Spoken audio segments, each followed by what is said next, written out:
우리는 빠르게 성장했습니다. 그건 사실입니다. 그런데 혼자 죽는 사람도 늘고 있습니다. 이건 어떻게 설명해야 할까요? 한국의 자살률 여전히 OECD 최고 수준입니다. 청년은 미래를 포기하고 중장년은 삶의 무게를 버티고 노년은 고립되어 삶을 마감합니다. 이걸 개인의 선택이라고 볼 수 있을까요? 아니면 우리가 만든 결과일까요? 일자리, 주거, 가족, 공동체, 이 연결이 끊어진 사회입니다. 그렇다면 질문은 하나입니다. 왜 우리는 이렇게까지 고립된 사회가 된 걸까요? 그리고 돌아갈 수 있는 걸까요? 지금부터 묻겠습니다. 오늘 패널 두 분 모셨습니다. 양성일 분당 서울대병원 정책연구기획센터 교수님이자 전 보건복지부 차관님 모셨습니다. 네, 반갑습니다. 안녕하십니까?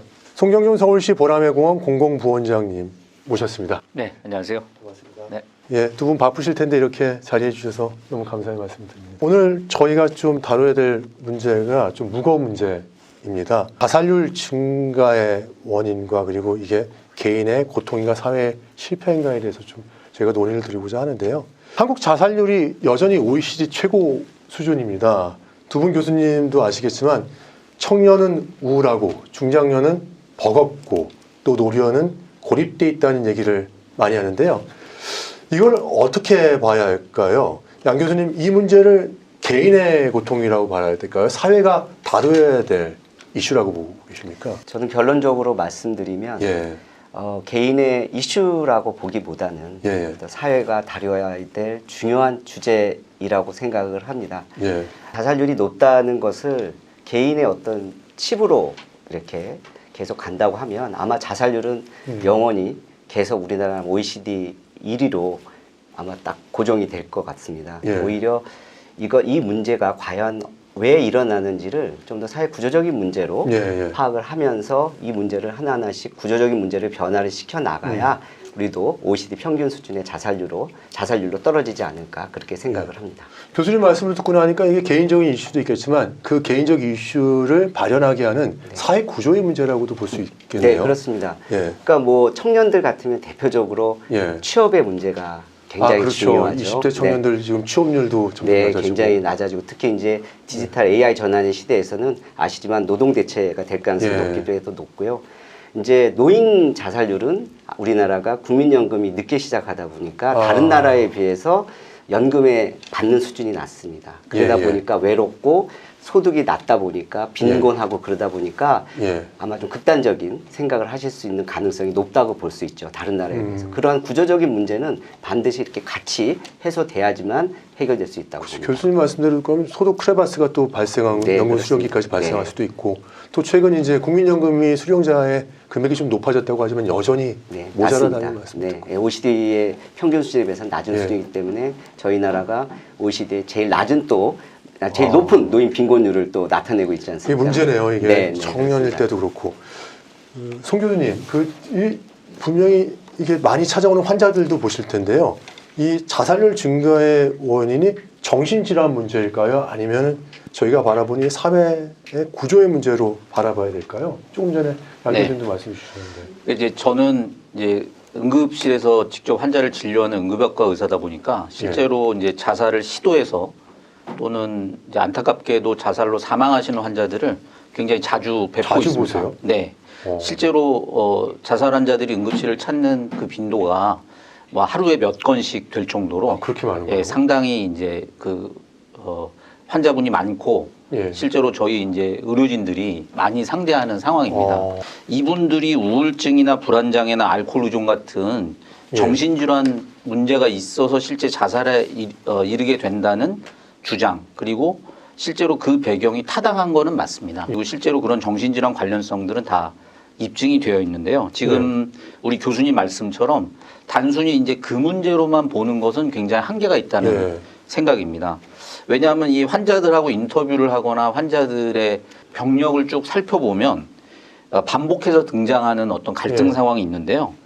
지금 말씀하신 것처럼 실직이라든가 굉장히 많은 부채 또는 이제 가족들 간의 갈등이나 고립 문제, 그리고 최근에는 이제 청년들이 그 미래에 대한 불안, 이런 것들이 빠지지 않고 보통 나타나거든요. 살려달라고 또는 이제 살기 위한 어떤 그 동력이나 어떤 모티브 같은 것들을 갖고 있던 분들이 아주 마지막에 쫓겨가지고 이제 내가 어쩔 수가 없겠다고 하는 막다른 골목에서 선택하는 것이 이 자살이라는 생각이 들어서 이거를 사회 구조적으로 돌보고 관리하는 시스템이 반드시 필요하겠다 그런 생각입니다. 굉장히 개인 고통을 받다가 그 신호를 했는데도 주변에서 인지 못하니까 결국 병원까지 오는데요. 조금 전에 부원장님 말씀하신 것 중에서 제가 들어보면은 굉장히 하루에도 몇 번씩 뵈실 때가 있다고 했잖아요. 환자분들은. 근데 지금 수치를 보면은 뭐 거의 하루에 40명씩 자살을 하고 있다고 들었어요. 그렇습니다. 이게 현장에서 그런 체감을 하시게 되나 점점 늘고 있다는 것이? 지금 교수님께서 말씀하신 거는 사실은 자살로 인해서 사망하신 통계들을 이제 주로 언급하시는 게 되고요. 자살 시도자는 마치 빙산처럼 그 물 아래는 훨씬 많습니다. 그래서 시도자의 수는 이제 훨씬 많다고 보시면 되고요. 그럼 굉장히 많을 수가 있겠네요. 예, 그래서 우리나라에서 15,000명, 2만 명 이렇게 이야기하는 것은 자살로 인한 사망자이기 때문에 그거보다 훨씬 많은 자살 시도자들을 우리 사회가 관리해야 된다는 그렇군요. 이게 조금 전에 지금 송 교수님께서도 말씀하셨는데요.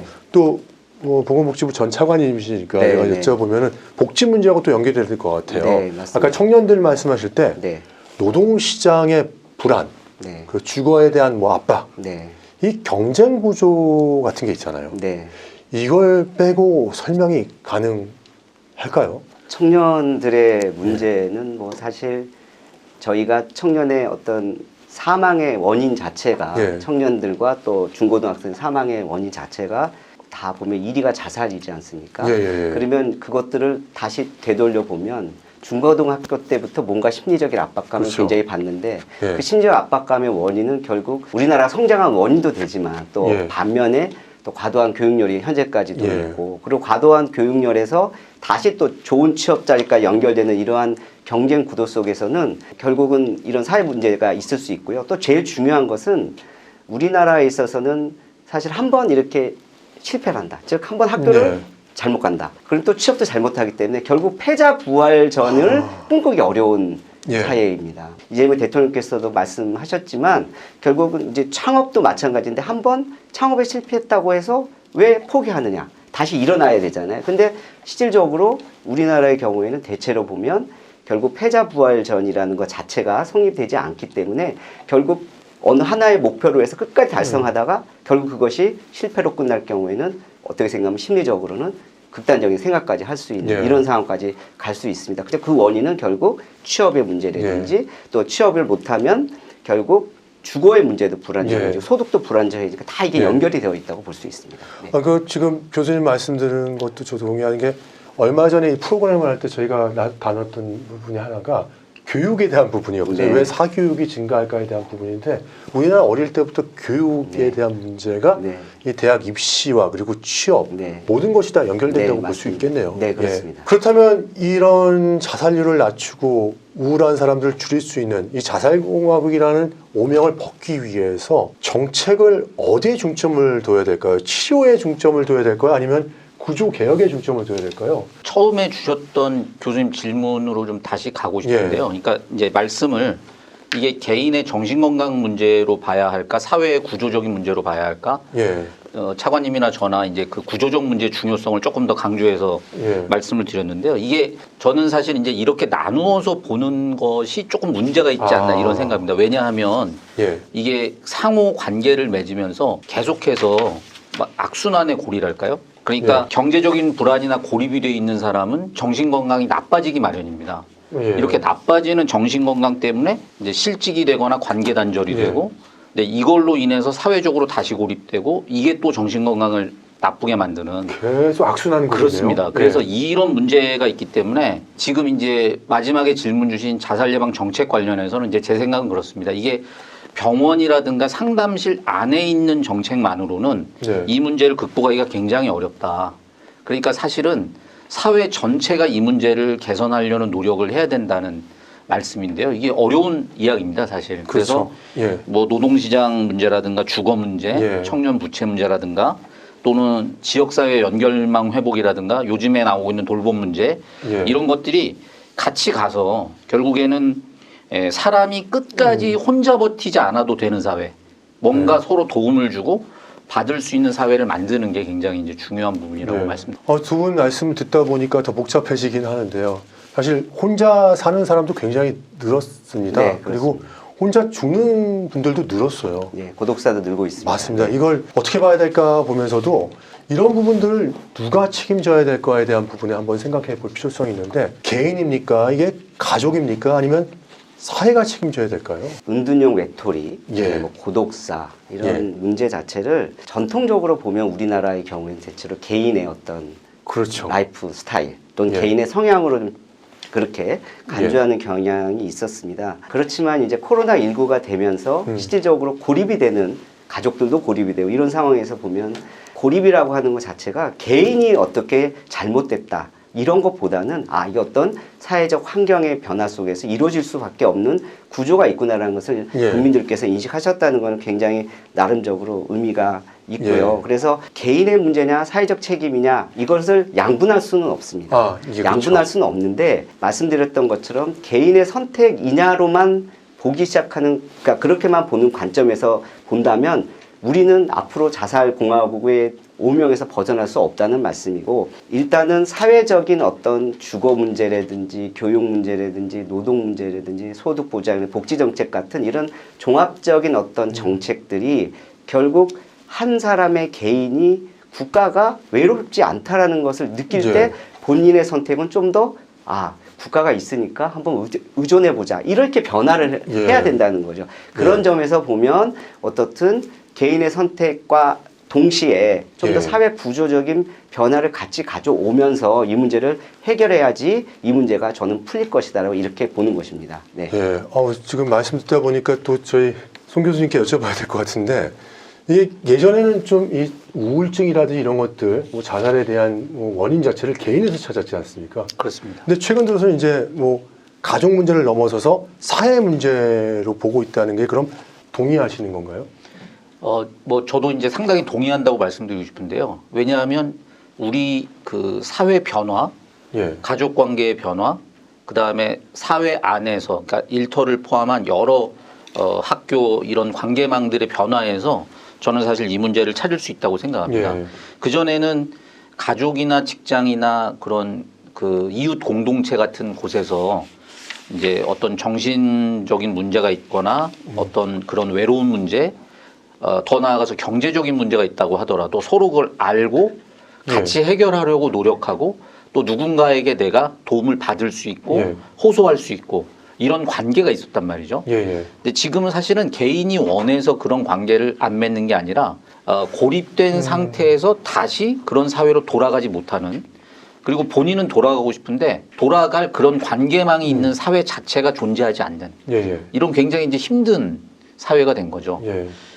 이게 이제 1인 가구가 증가하거나 아니면은 아무래도 이제 그 노동시장도 불안정한 노동 그런 관계들이 증가하거나, 아니면 그 우리 뭐 아파트라든가 무슨 동네라든가 이런 데서 그런 지역 공동체 활동 같은 것이 약화되는 것이 전부 다 이제 원인이라는 생각입니다. 그래서 저는 사실은 이런 사회 변화가 이런 문제를 만든 것은 명확하다. 그런데 그러면 사회가 이 문제를 어떻게 해결할 수 있을까?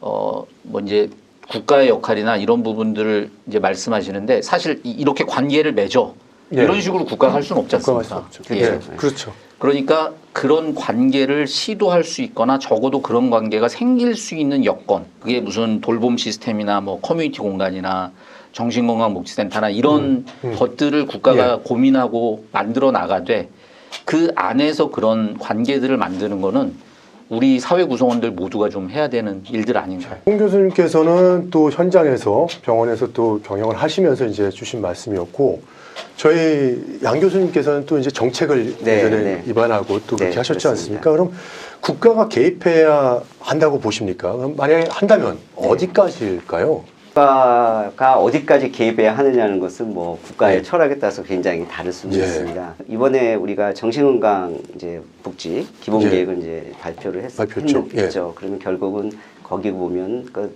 그 각각의 그 해당되는 세대와 세대 간에 필요한 역할, 필요한 니드를 해결해 주기 위한 여러 가지 노력들을 하자. 이런 것들이 기본적으로 나와 있고, 그런 것들이 결국은 사회 속에서는 끊임없이 뭔가 이어다닐 수 있는, 끊임없이 와칭하고 끊임없이 그런 것들을 해결해 줄 수 있는 이런 연결된 어떤 고리, 이런 것들을 굉장히 강조를 하고 있습니다. 굉장히 네. 맞는 전략적 접근인 것 같고요. 결국 어떤 국가라도 A와 B를 연결시켜 줄 수는 없어요. 그렇죠. 그걸 강요할 수는 없지만 A와 B가 만날 수 있는 우리 교수님 말씀처럼 인프라를 이렇게 조성을 해주려는 노력들 굉장히 중요하고요. 그런 점에서는 작지만 이제 노인들 어떤 자살의 입장에서 보면 자살률을 낮추는 입장에서 보면 올해 이제 3월 27일부터 지역사회 통합돌봄 정책이 됩니다. 지역사회 통합돌봄 정책은 결국 시설이나 병원에 있기보다는 자기가 살고 있는 집에서 그렇죠. 무엇인가 의료나 복지나 돌봄의 욕구를 해결을 하고 그러면서 또 주변의 이웃 간의 관계를 계속적으로 연결을 시키는 것이거든요. 그러니까 이러한 정책들 자체가 결국 사회적 관계망의 회복이라는 측면에서는 굉장히 중요하다고 볼 수 있습니다. 그래서 이제 예를 들어서 마찬가지로 그런 커뮤니티가 그러면 청년들은 어디서 형성이 될까요? 뭐 대학이나 이런 그렇죠. 쪽에서 형성이 되겠죠. 그럼 대학교 내에서도 그러한 어떤 동아리 활동이나 아니면 이제 대학생들에서 개인적으로는 심리 지원 서비스를 좀 더 강화를 해주려는 노력들 이런 것들이 결국은 종합적으로 이렇게 보여질 때 아무래도 각각의 세대별로의 어떤 타겟팅도 되고요. 세대별의 어떤 여러 가지 어려운 점들도 극복할 수 있지 않을까 그렇게 생각이 듭니다.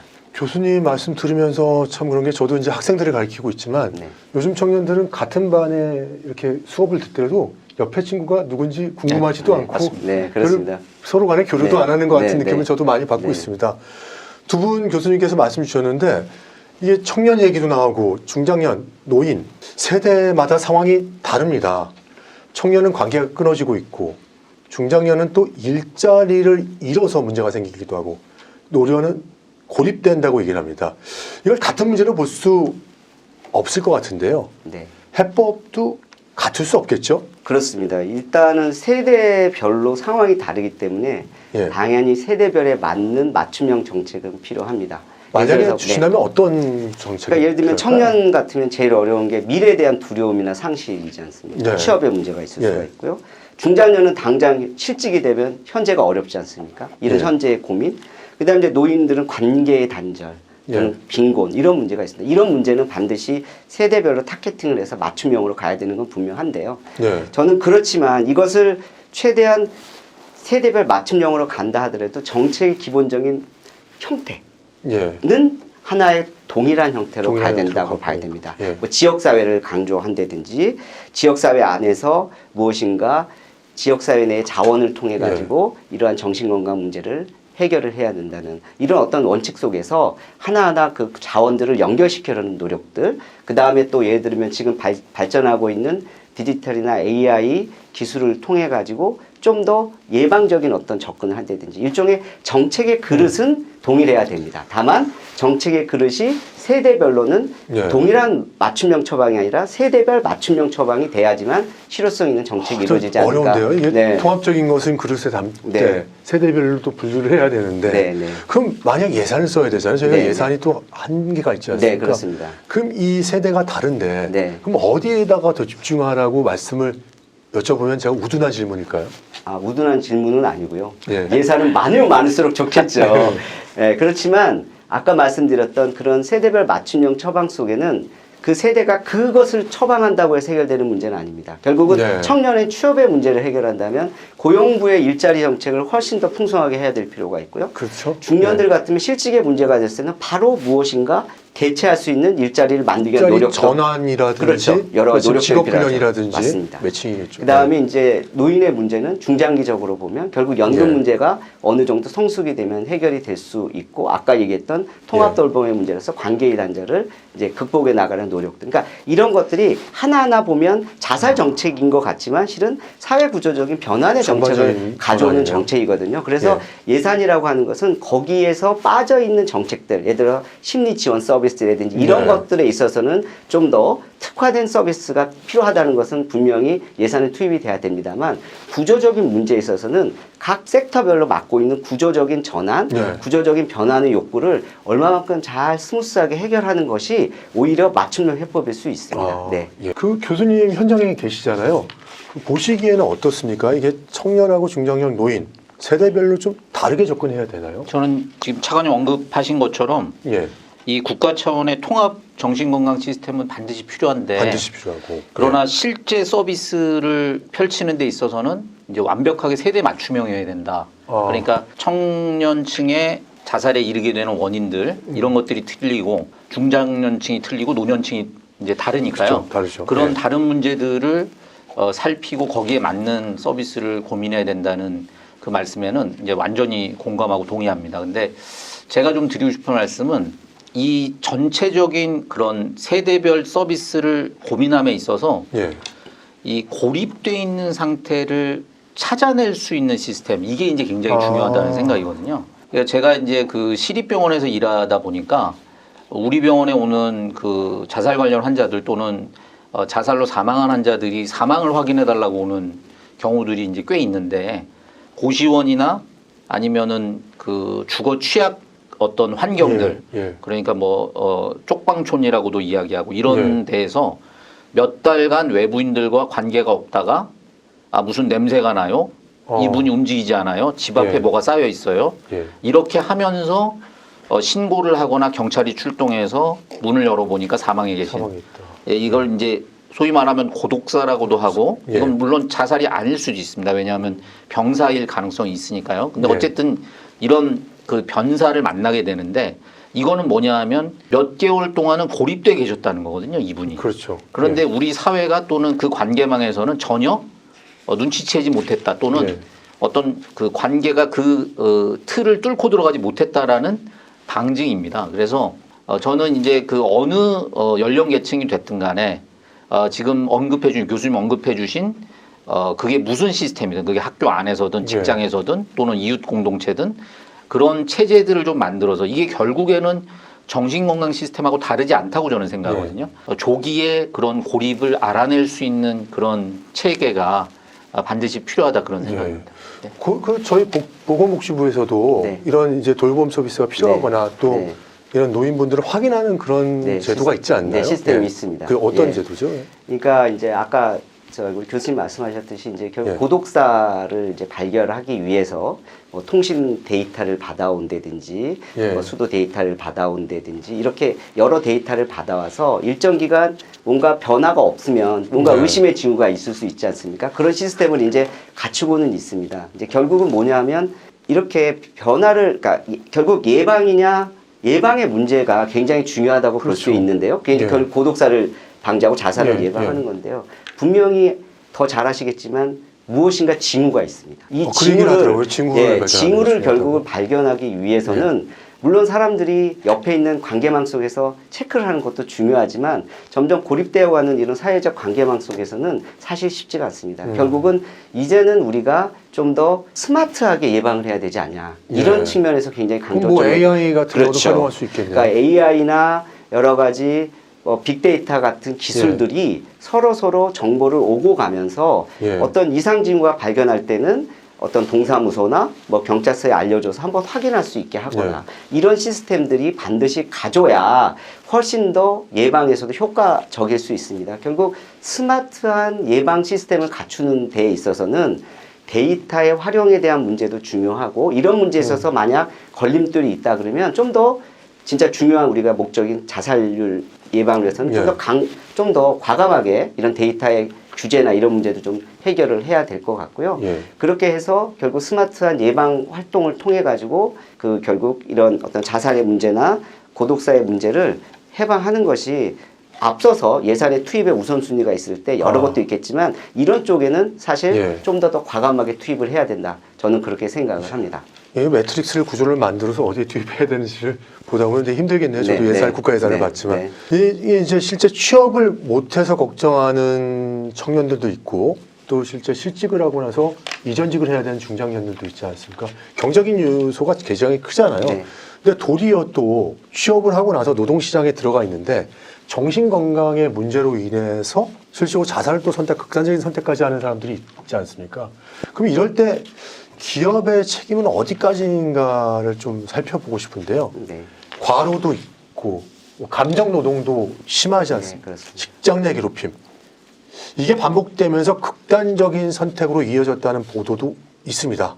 이런 건 어떻게 봐야 될까요? 일이 사람을 무너뜨리는 걸까요? 아니면 사람이 버티지 못하는 걸까요, 교수님? 굉장히 저는 이게 중요한 부분이라고 생각합니다. 왜냐하면 우리나라에서 자살률이 높은 거는 잘 알려져 있는데 그 중에서도 최근에 그 장년층의 자살이 이제 증가하고 있다 이런 리포트들이 있어서요. 그게 뭐냐면 우리 사회에서 한참 일해야 될 그야말로 그 노동력을 갖고 있고 생산력을 갖고 있는 분들이 스스로 삶을 마감한다 이런 사회가 되고 있다라는 신호라는 거는 굉장히 이제 심각한 문제가 아닐 수가 없습니다. 근데 그래서 제가 조금 우리 교수님 질문에 과하게 좀 말씀드리자면 저는 이 노동정책 자체가 정신건강정책이다 이렇게까지 좀 말씀을 드리고 싶거든요. 왜냐하면 지금 방금 언급하신 그 장시간 노동 문제라든가 실업 문제, 그 다음에 비정규직 노동, 그리고 직장 내 괴롭힘이나 무슨 플랫폼 노동, 뭐 최근에 무슨 배달 플랫폼 여러 무슨 사례들이 있었습니다만은 그렇죠. 이런 게 거기에서 얼마나 인간다운 대우를 해주고 또 무슨 문제가 있을 때 상담할 수 있는 시스템이나 아까 제가 말씀드린 조기에 무슨 문제가 있다는 걸 발견할 수 있는 시스템을 갖추고 있느냐가 사실상 자살 예방 정책입니다. 또 정신건강 정책이고요. 그래서 그런 정책은 따르고 정신건강 문제는 따르고 이게 아니라 그 노동시장이 건강하게 이제 돌아가고 있어야 이런 자살이 줄고 정신건강 문제가 해결이 될 수 있다는 생각이거든요. 그래서 지금 언급하신 직장 내에서 이런 상담 시스템을 만들거나 아니면 동료들끼리 서로 이제 어떤 교류하고 어떤 고민들을 들어주고 또 이렇게 서로 그 공동체를 만들 수 있는 이런 활동들을 장려하고 그런 걸 서포트하는 시스템이 굉장히 중요하다고 생각합니다. 근데 송 부원장님 말씀 듣고 나니까 좀 고민스러운 게 있어요. 지금 뭐 차관님도 아시겠지만 우리나라가 노동시장 이중 구조가 굉장히 적화되고 있잖아요. 그럼 대기업이나 공공기관 같은 경우에 한 그 인력들은 20%도 안 되지 않나요? 13% 정도에서 사이라고 하는데 그럼 말씀하셨던 플랫폼 노동자들, 그렇지만 소상공인들, 또 개인적으로 또 이제 여러 가지 제대로 된 일자리를 갖지 못하는 뭐 무기계약직이나 기간제 근로자들 이런 사람들은 대체 어떻게 보호해야 될까요? 그러니까 이제 굉장히 그 중요한 말씀입니다. 그래서 실제로 이런 그 노동시장 안에 이런 정신건강 정책 문제를 투입함에 있어서 지금 말씀하신 문제 때문에 오히려 역차별이 생길 수가 있습니다. 그렇죠. 그러니까 정규직 노동자들은 그런 서비스나 그런 상담 뭐 여러 가지 관리 서비스에 그 접촉하기가 접근성이 훨씬 좋은 반면에 노동 환경이 열악한 노동자들은 더 그런 서비스를 받기 어려운 이제 이런 상황이 생길 수가 있는 겁니다. 그래서 아까 이제 저희 그 두 사람이 언급 드렸듯이 그런 직장 내의 시스템과 병렬적으로 지역사회 시스템이 이제 같이 가져야지 되는 겁니다. 저도 그거에 대해서 너무 궁금합니다. 네, 왜냐하면은 이분들이 선택할 수 있는 옵션이 당연히 직장 내에서 비정규직 노동자들을 위한 서비스를 같이 만들어 주시면 좋죠. 그리고 저는 정부가 이거를 위해서 상당한 부분은 조금 개입을 하셔야 된다는 생각을 갖고 있습니다. 근데 만약에 그것이 원활하지 않다면 이분들이 살고 있는 지역사회에서 접촉할 수 있는 시스템 또는 호소할 수 있는 시스템을 병렬적으로 만들어 주시는 것이 이제 반드시 필요하다 그런 생각입니다. 저희 교수님 좀 말씀해 주셔야 될 것 같습니다. 저도 굉장히 우리 교수님 말씀에 공감을 하는데요.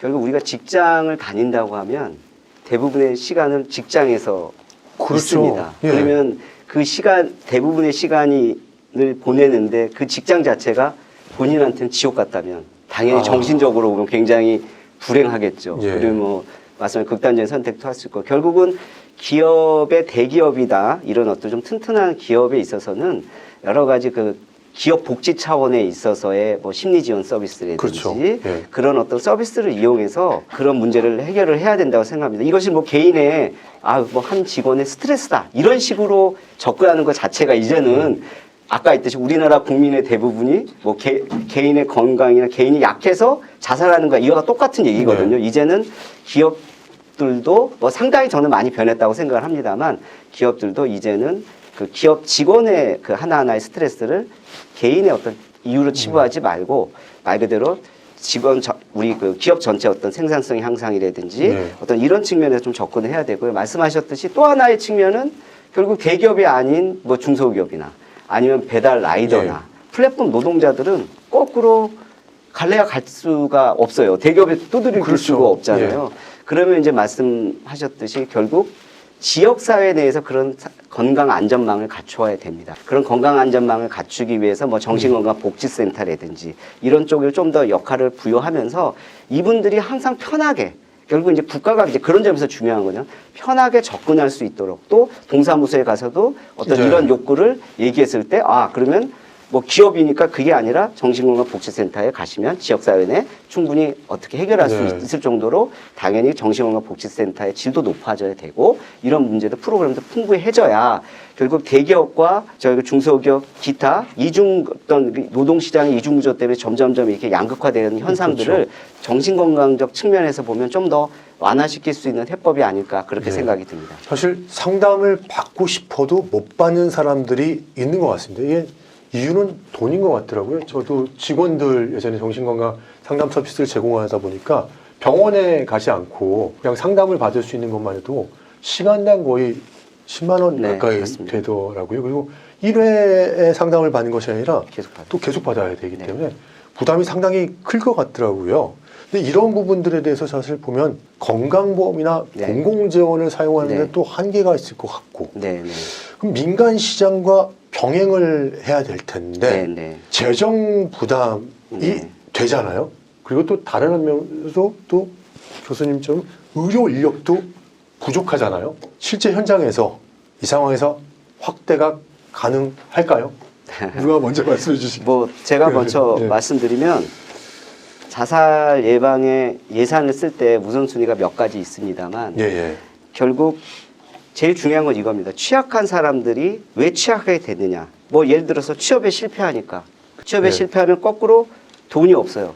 예. 돈이 없으면 다시 우울증이 걸리고 우울증이 예. 걸리는데 돈이 없으니까 치료를 못 치료를 받으니까 못 더 받죠. 악화되죠. 그러니까 결국 악순환의 고리에 끼어들기 때문에 결국 이런 악순환의 고리를 끊는 것은 국가의 역할입니다. 그러니까 물론 지금 현재 우리 그 이재명 정부에서는 전 국민 심리상담 서비스 같은 것을 도입을 해서 예. 전 국민이 좀 더 마음이 아프면 접근할 수 있게 넓히긴 넓혔어요. 예. 굉장히 잘하는 거고요. 예. 그렇지만 중요한 것은 결국 진짜 취약한 계층에 있어서는 좀 더 과감한 그 고리가 필요한데요. 그러니까 우리가 흔히 얘기할 때 고위험군. 네, 고위험군이죠. 예. 고위험군에 있어서 저는 제일 중요한 것이 인프라를 어떻게 활용하고 예산을 어떻게 투입하는 두 가지를 확실히 봐야 된다고 생각합니다. 예. 결국 현재 민간 인프라가 부족하면 부족한 대로 어떤 사람은 너무 넘치기도 한다고 합니다. 예. 결국 민간 인프라의 질을 관리하면서 이 민간 인프라를 활용하는 것은 100% 중요합니다. 예. 그렇지만 그것들의 재원 자체는 아까 얘기했듯이 취약계층에 있어서의 재원이 부족합니까?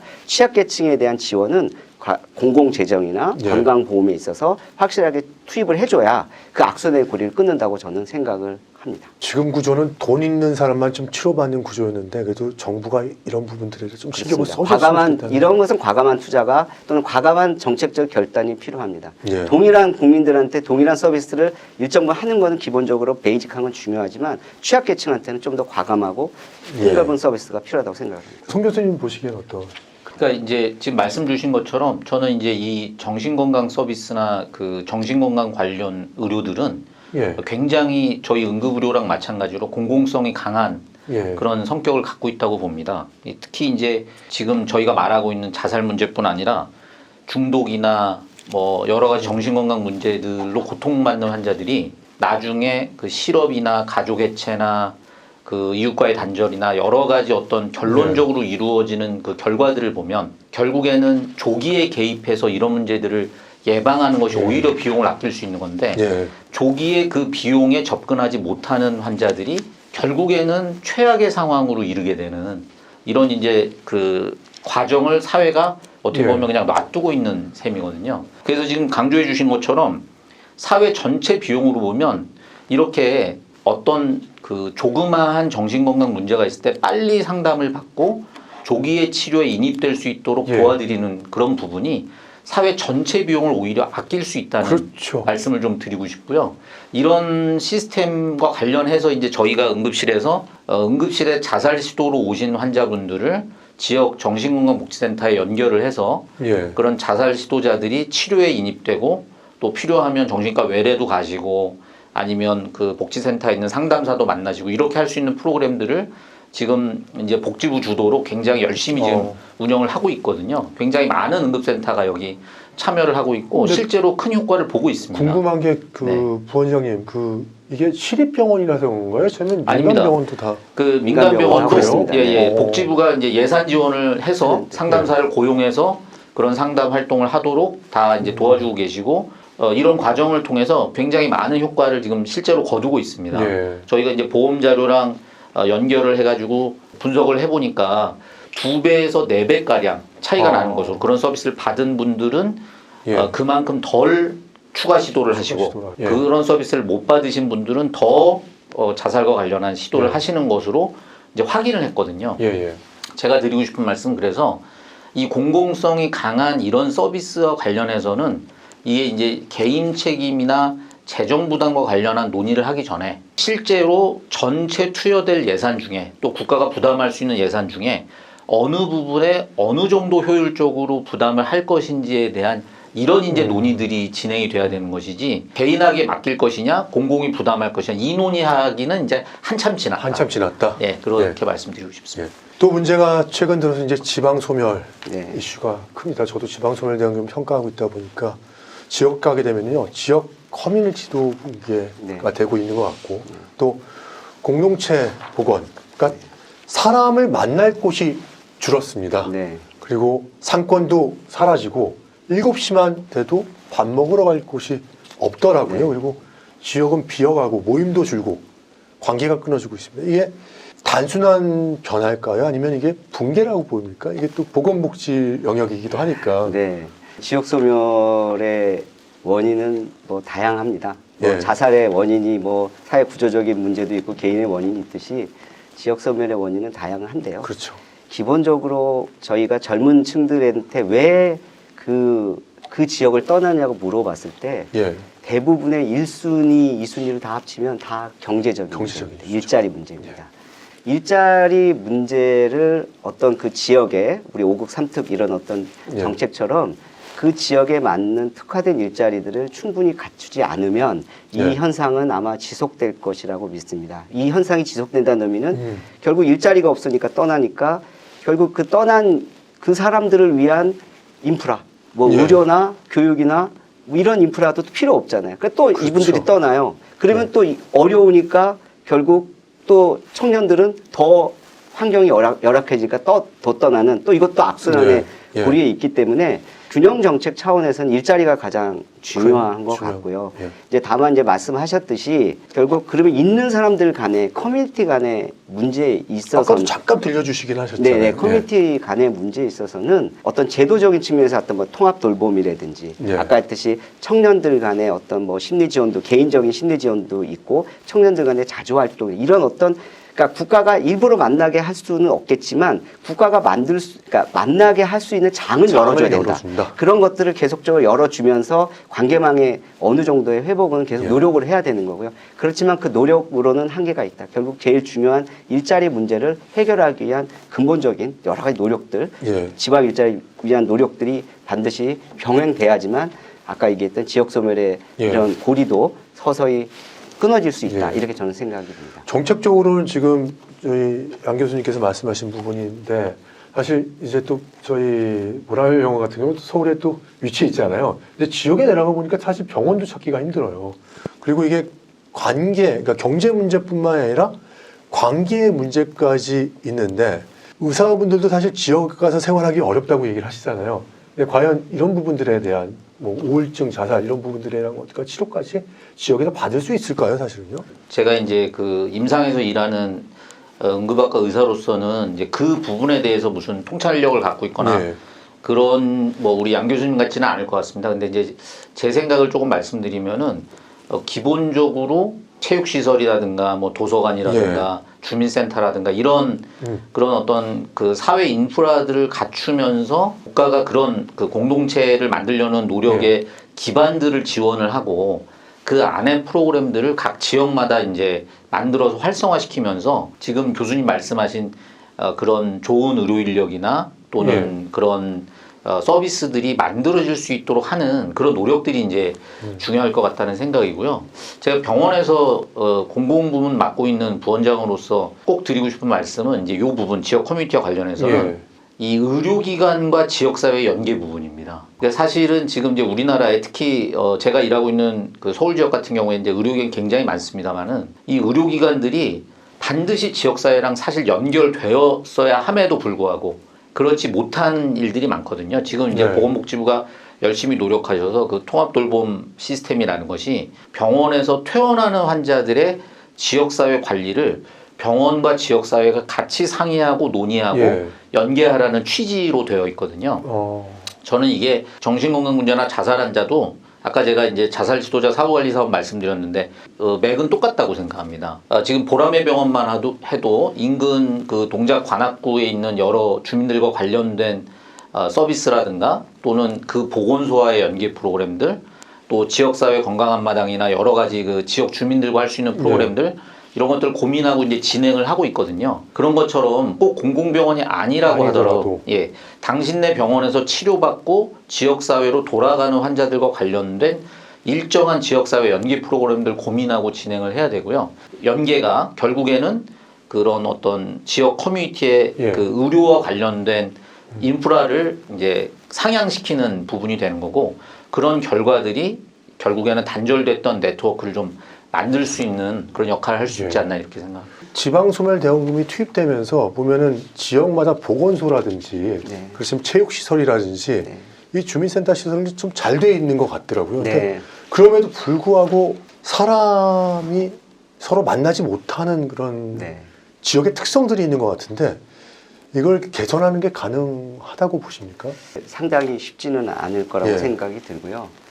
결국 이제 건물이나 여러 예. 가지 이런 어떤 인프라들을 계속 업그레이드 시키려는 노력은 국가가 많이 지방자치가 했었어요. 예. 하면 할수록 좋습니다. 예. 근데 중요한 건 결국 그것들을 활용할 수 있는 소프트웨어. 그러니까 하드웨어는 좋게 가져가는데 그렇죠. 결국 그것들을 움직이는 소프트웨어가 과연 그를 잘 받쳐주느냐. 그러니까 소프트웨어는 예. 여러 개가 있을 수 있습니다. 우리 교수님 말씀하셨듯이 지역사회 프로그램을 통해서 그렇죠. 뭐 정신건강이나 예. 복지든 연결할 수 있는 여러 가지 노력들이 필요하고 실제적으로 소프트웨어를 움직일 수 있는 인력들이 원활히 공급되냐 또는 그런 일자리가 있느냐가 굉장히 중요한데 저는 아까 청년들의 여러 가지 이제 경제적 일자리도 얘기를 합니다만 예, 예.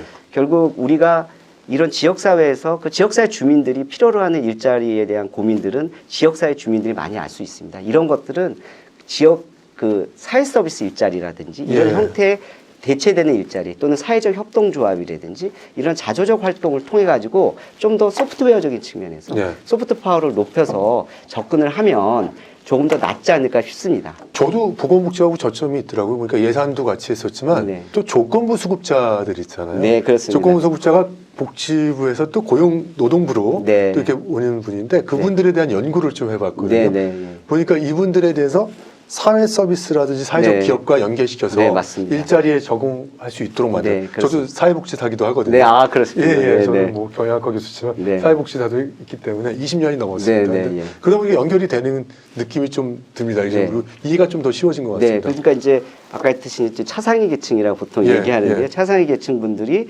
실질적으로는 육체적으로 일을 할 수 있기 때문에 이런 예. 분들은 일자리를 구할 수 있게 여러 가지 직업 활동을 통해 가지고 어떤 사회적 기업이라든지 이렇게 연결을 예. 시켜서 결국은 이제 탈출을 할 수 있게끔 예. 하는 노력들이 있습니다. 이제 그런 측면에서 보면 결국 이제 소프트웨어적인 측면에서의 그 지역적 프로그램들이 굉장히 강화돼야 되는데 예. 아직까지도 그런 측면에서 하드웨어가 늘어나는 속도보다는 그런 어떤 지원자인 프로그램이 좀 약하다 볼 수 있습니다. 나니까 네. 작년에 이제 지방소멸대응 기금이 네. 하드웨어 중심이었다가 네. 소프트웨어 부분까지도 네. 결합시키는 걸로 해서 예산을 좀 더 네, 다행입니다. 분배할 수 네. 있도록 했는데 네. 그게 거기서 나온 거라고 볼 수 아마 있겠네요. 그런 어떤 변화, 인식의 변화가 작용되지 않았나 그렇게 생각이 듭니다. 송 교수님, 네. 그 SNS로 더 많이 연결됩니다. 더 외롭다는 말이 늘고 있습니다. 이건 어떻게 설명해야 됩니까? 연결이 늘었는데 왜 고립이 커집니까? 그래서 이제 그게 지금 언급하신 것처럼 굉장히 아이러니한 문제인 예. 것 같습니다. 근데 이제 이것도 뭐 제가 그런 뭐 미디어나 이런 전문가는 아닙니다만은 제 생각을 좀 말씀드리면 특히 이제 제가 그 응급실에서 만나는 어떤 주로는 이제 젊은 세대죠. SNS에 굉장히 익숙하고 많이 활용하는 SNS가 그런 연결을 늘린 거는 확실한데 예, 그만큼 비교를 또 늘린 것 같아요. 비교. 예, 그러니까 이제 다른 사람들이 어떻게 살고 있고 나는 어떻게 살고 있고에 대한 비교 그리고 그 비교도 굉장히 어떤 극단적인 예, 아주 좋은 환경과 예, 아주 나쁜 환경을 비교하는. 근데 이제 이게 은근슬쩍 어디로 넘어가냐 하면은 그 단순한 비교에서 끝나는 것이 아니라 혐오나 공격 같은 그런 예. 어떤 안 좋은 결과들로도 이어지는 경우가 실제 예. 많이 있는 것 같습니다. 그래서 어떤 부분에서는 나는 뒤처지고 있다 또는 어떤 그런 심한 열등감에 빠지게 하는 부분도 있고 불필요한 공격성이나 혐오감을 표출하는 근데 그것도 익명의 뒤에서 그래서 이런 것들을 그냥 용인하는 그런 공간이 되기도 해서 이런 그 상황 속에서 오히려 이걸 이용하는 분들이 아주 아이러니하게 더 외로움을 느끼고 더 고립을 느끼고 아무도 나를 도와주지 않는다는 그런 좀 인상을 받는 것이 아닌가 그런 생각을 해봤습니다. 또 지금 말씀하신 것처럼 사실 비교도 있고 혐오도 있지만 오늘 오전에 제가 이 라디오에서 뉴스를 들었는데 갑자기 너무 많은 정보를 습득하다 보니까 이게 피로도가 생기고 네. 이로 인해서 정신질환도 또 초래될 수 있다고 얘기를 하는데 네. 실제 현장에서는 그렇겠죠, 이 부분들이. 뭐 아무래도 정보에 대한 결국은 우리가 리트러시라고 하지 않습니까? 예, 예. 결국 그런 교육 자체를 저희가 받아본 적이 없지 않습니까? 그러니까 정보의 홍수 속에서 어떤 정보가 자기한테, 그러니까 자기의 기준으로 맞는지 틀리는지에 대한 교육을 받지 않았기 때문에 받은 기회가 없었죠. 이런 결국은 이제 이런 문제를 해결하기 위해서는 결국 개인의 리터러시에 대한 예. 능력에 대한 제고, 그게 이제 세대도 다 다릅니다. 노인도 노인에 대한 리터러시도 필요하고 그렇죠. 다 필요하죠. 이제 리터러시 교육이 하나가 반드시 좀 강화돼야 예. 될 것. 두 번째로는 우리가 이제 이런 AI나 디지털과 관련된 뭐 또는 뭐 플랫폼 기업 이런 쪽에서 정보의 어떤 공공성, 디지털의 예. 공공성을 좀 더 고민을 해봐야 될 것 같아요. 왜냐하면 이게 사실 그 기업들이 어떤 이윤을 벌기 위해서 그냥 무작위로 이렇게 계속 정보를 나간다면 아까 얘기했던 문제가 더 심화될 수 있지 않습니까? 그러니까 어떤 자율적인 측면에서의 어떤 그런 알고리즘에 대한 규제라든지 알고리즘 규제. 이런 예. 것들을 좀 더 자율적으로 좀 하고요. 두 번째로는 이런 어떤 사회적 현상에 대해서도 기업의 ESG 차원에서도 좀 더 고민을 해야 네. 될 것 같아요. 기업들이 어떠한 이윤을 얻었을 때는 좀 자발적으로 이런 어떤 정신건강이라든지 고독사 문제라든지 음주운전 외톨이 문제라든지 우리 사회에서 조금만 같이 이렇게 힘을 모아주면 같이 국가 그 뭔가 해결할 수 네. 있다면 이런 것도 굉장히 기업의 윤리 측면에서 중요하기 때문에 이런 측면에서도 좀 더 관심을 가져야 되지 않을까 그렇게 생각이 듭니다. 저 충격적인 데이터를 보니까요. 지금 우리나라에서 자살에 대한 것을 검색하는 나오는 게 10배 이상 증가했다고 하더라고요. 관련된 것들이요. 이런 정보가 무작위로 노출되는 거잖아요. 청소년이라든지 그렇습니다. 다른 뭐 성인들한테도요. 근데 이런 부분 갖고 이제 선진 국가에서는 이제 청소년들한테 SNS를 아예 금지시키는 법안도 통과시킨 데들도 네, 있고 네. 사용하지 못하게 하는 것도 있잖아요. 근데 이 부분 갖고 청소년 보호하고 표현의 자유를 논하는데 어디까지 지켜야 할까요? 구체적인 그런 미디어 관련 규제나 예. 청소년들한테 그런 SNS 특히 이제 일정한 내용과 관련해서는 아예 접촉을 못하게 한다던가 이런 부분에 대해서는 이제 한쪽으로 딱 말씀드리기는 굉장히 어려울 것 같아요. 근데 제가 그 생명존중희망재단 옛날 자살예방센터의 예, 예. 운영위원으로 참여하면서 이제 거기 계신 여러 전문가분들과 논의하고 들은 바로는 자살 자해 관련 미디어 규제는 예. 반드시 필요한 부분이고 예. 이 부분은 이미 이제 카피캣이라 그래서 하고 있더라고요. 예, 유명인이 자살했거나 이제 이런 보도를 접하면 실제로 그 일정 기간 동안 자살률이 올라가거나 이거는 학문적으로도 다 사실 입증이 예. 돼 있는 부분이라서 정부가 이제 그 자살이라는 표현 이런 것도 극단적 선택이나 어떤 예. 보도 준칙 자체를 다 만들어서 지금 배포를 이미 했고 예. 많은 언론들이 실제로 그걸 따르고 있습니다. 따르고 있고 지금 청소년이 이런 그 자살자에 관련한 어떤 미디어를 이제 노출시키지 않게 하면서 규제하는 부분도 어느 정도는 이제 이루어지고 있다고 봅니다. 근데 제가 좀 말씀드리고 싶은 거는 그럼에도 불구하고 아직까지도 이제 잘 따져보시면은 거의 한 달에 한 번 이상 관련한 큰 뉴스들이 있거든요. 이제 며칠 예, 예. 전에도 있었는데 그런 그 뉴스들을 이제 보도하고 그 이유가 뭔지 방법이 뭔지를 언급하는 그 과정에 있어서의 규제는 조금 더 세밀하게 이루어질 필요가 있다. 그래서 전체적인 SS 관련해서는 오히려 제가 드릴 말씀이 많지는 않은데 예. 자살자해와 직접 관련된 내용들 또 그런 것들이 SNS에서 유통되는 부분에 대해서는 조금 심각하게 생각하고 그걸 관리할 필요가 있다는 말씀 꼭 드리고 싶습니다. 네. 교수님 보시기에도 동의하시나요? 네, 저도 공감을 예. 합니다. 뭐 미디어의 네. 일반적인 규제는 사실 저희들이 언급하기는 좀 부적절한 것 네. 같고요. 다만 자살이라든지 어떤 이런 특정한 항목에 있어서는 우리가 한번 좀 더 세밀하게 살펴봐야 되겠지만 이런 것들이 외국의 사례에 비춰 봤을 때 좀 미약화된 이럴 때는 좀 더 규제를 한다고 하더라도 그것은 좀 공공선에 부합한다고 볼 수 있다고 생각합니다. 네. 일본 같은 경우는 고독 고립 담당 상을 뒀고 영국은 외로운 장관을 운영했습니다. 또 북유럽은 지역 기반 서비스가 갖춰져 있습니다. 우리는 없습니다. 이 차이를 어떻게 봐야 합니까? 그러니까 한국도 전담 조직이 필요합니까? 장관 컨트롤 타워 같은? 지금 이제 그런 외국의 사례, 컨트롤 타워가 있는 영국이나 뭐 일본 같은 사례 잘 말씀하셨는데요. 제가 생각할 때도 일정 부분은 그런 범정부적인 컨트롤 타워가 필요하다고 생각을 합니다. 왜냐하면 우리나라가 자살률이 월등 1등이기 때문에 국가 정책적으로 사실 자랑할 수 있는 국가의 지표도 있지만 아까 했듯이 좀 자랑하지 못하는 부끄러운 지표 중에 하나가 이런 거지 않습니까? 이런 문제를 어느 정부나 대단히 이걸 낮추려고 노력을 한다 그러면 그것에 대한 강력한 컨트롤 타워가 필요한데요. 그 컨트롤 타워의 모양새, 이것이 뭐 단독 부처가 될지 아니면 대통령 직속위원회가 될지 총실 직속위원회가 돼서 각각의 장단점이 있습니다. 장단점이 있기 때문에 그 장단점을 잘 판단해서 어떤 결정을 해야 되지만 우리나라의 현실에 있어서는 복지부가 중심적으로 많이 일을 합니다만 예를 들어서 가족 청소년과 관련된 자살은 여성가족부, 우리 말하면 성평등가족부가 하고 있고요. 또 학교로 가면은 교육부가 하고 있고 또 이제 직장 쪽으로 하면 노동부가 하고 있잖아요. 고용노동부. 그러니까 이런 상황 속에서는 사실 그 사람이 이제 집에 있을 때는 또 가족의 문제니까 복지부일 수도 있고 그러니까 여러 복잡한 문제가 있습니다.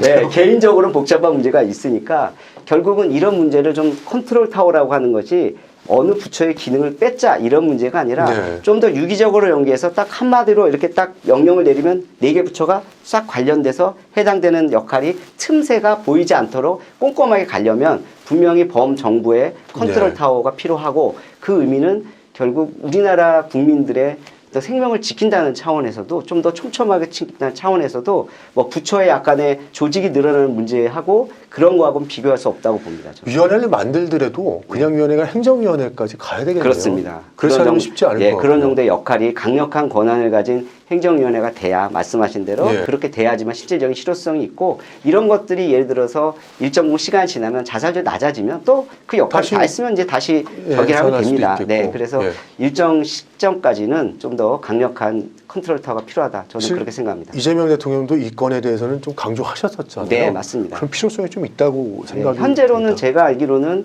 이제 고독 관련된 복지부 차관이 1차관이 이제 고독에 관련된 걸 한다. 뭐 이 정도로는 되어 있습니다만 말 그대로 범부처적인 강력한 컨트롤 타워는 없는 것이 분명합니다. 말씀을 듣고 이렇게 계속 듣다 보니까 좀 더 강력해야 될 것 같은 생각이 저는 드는데요.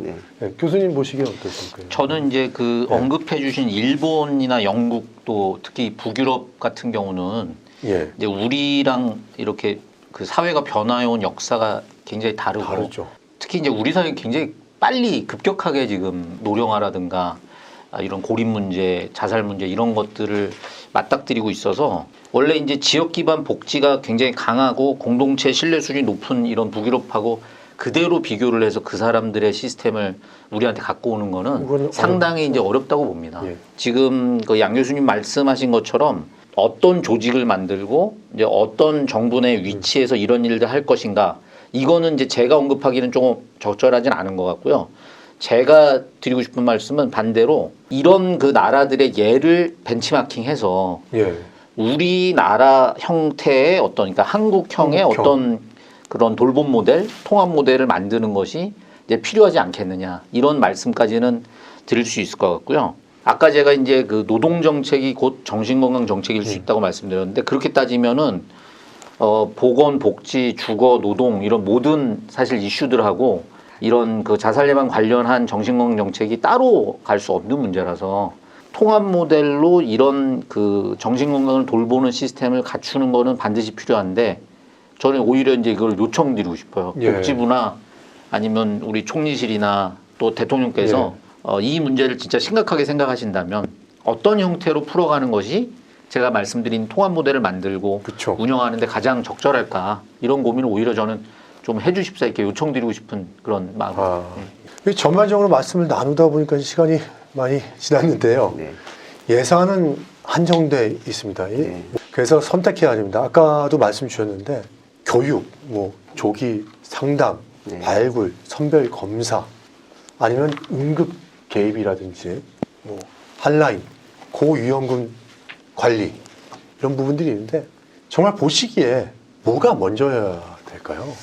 그러니까 크게 말하면은 결국은 어떤 일이 발생했을 때 극단적 선택을 했던 분의 사후 관리도 있고 또 시도했던 분에 대한 또 다른 관리를 통해서 그분들이 이제 극단 선택을 하지 않도록 하는 관리도 있고 그건 어떻게 보면 사후 대응적인 측면이 있고요. 결국은 이제 앞단에 그런 생각을 하지 않도록 우울증이 걸렸다고 하면 적절한 치료를 통해 가지고 그런 생각을 하지 않도록 하는 게 중요하지 않습니까? 결국 그러면 크게 말하면 예방이냐 대응이냐 이제 이렇게 볼 수 그렇죠. 있을 것 같아요. 그래서 물론 예방과 대응은 같이 가야 됩니다. 수레 두 바퀴긴 한데 현재는 좀 저희가 봤을 때 예산의 저기로 보면 아직까지 전체 예산이 부족하다 보니까 일단은 사고에 대한 대응 쪽이 좀 강조를 하고 있습니다. 분명히 그거는 필요하고요. 그 예산도 사실 부족은 합니다. 부족하죠. 그렇지만 그것만으로는 사실 결국은 사후 처리이기 때문에 실질적인 효과를 얻기는 어렵습니다. 그래서 결국 지자체 단위나 국가 단위에서는 예방에 대한 관심을 굉장히 많이 가져야 되고 결국 예방에 대한 관심을 갖기 위해서는 우리가 아까 얘기했듯이 데이터나 결국 AI의 어떤 기술을 활용해서 여러 가지 그런 정보가 들어왔을 때 이분이 좀 징후가 있다. 또는 징후가 있을 것 같다라고 한다면 조기 개입을 통해 가지고 이런 문제를 해결하는 것이 결국은 사실 더 예산을 줄이는 효과를 갖고 있다는 측면에서 결국 이제는 예방에 좀 더 관심을 가지고 또 이제 결국 그런 것들은 국가에서 예산은 주지만 반드시 지역사회에서 해결을 해야 됩니다. 일본이 성공했던 자살률을 떨어뜨려 성공했던 가장 큰 이유는 지자체 중심으로 해서 지자체에 맞는 자살 예방 정책을 펼친 거거든요. 이제 그런 차원에서 보면 우리나라도 국가에서 예산을 이제 갖고 지원은 해주지만 지자체가 갖고 있는 소프트웨어적인 측면에서 프로그램을 통해서 그 각각의 지역적 특성을 잘 살려서 지역 주민들에 대한 자살 예방 정책을 펼친다고 한다면 어떻든 효율적인 예산 운용이 되지 않을까 싶습니다. 그래서 저는 예방에 대한 좀 더 방점을 두고 말씀드립니다. 교수님 말씀에 좀 동의하면서 좀 일본 사례를 좀 살펴보니까 도리어 자살하고 관련이 없을 거라고 봤던 저금리 대출 같은 것도 자살을 어떤 시 같은 경우는 절반을 떨어뜨렸다고요.